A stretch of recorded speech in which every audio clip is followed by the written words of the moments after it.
ربكم بثلاثة آلاف من الملائكة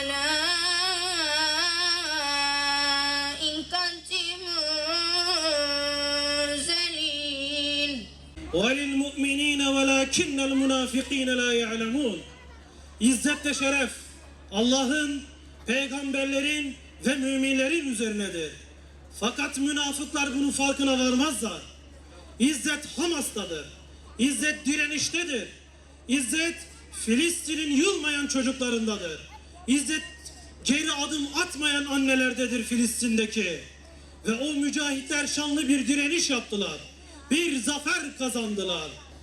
2 yıldır her gün Gazze'de yaşananları izleyenler, 2 yıldır Gazze'de cihad edenlere karşı herhangi bir hüküm ya da eleştiride bulunamazlar. Masada olanlar cihat meydanında olanları eleştiremezler.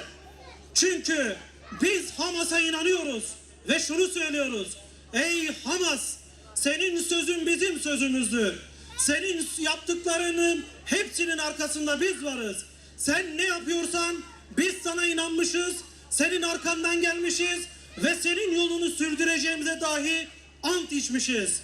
Bugün Hamas öyle bir direniş sergilediler ki ümmetin ashab-ül uhdudu oldular ve ashab-ül uhdud imanından vazgeçmedi. Bugün ümmetin içerisindeki Hamas, Siyonistlerin 100 yıllık kirli projesini, 100 yıllık yapmış olduğu imparatorlukları yerle bir etti.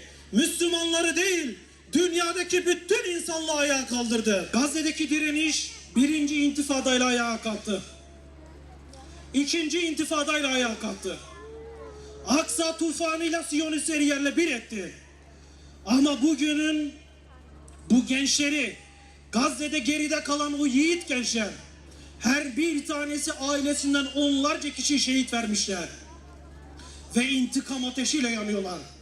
Bir sonraki tufanın ismi kıyamet tufanı olacak. Onlara yeryüzünü dar edecek ve Siyonistleri haritadan silecek bir nesil geliyor.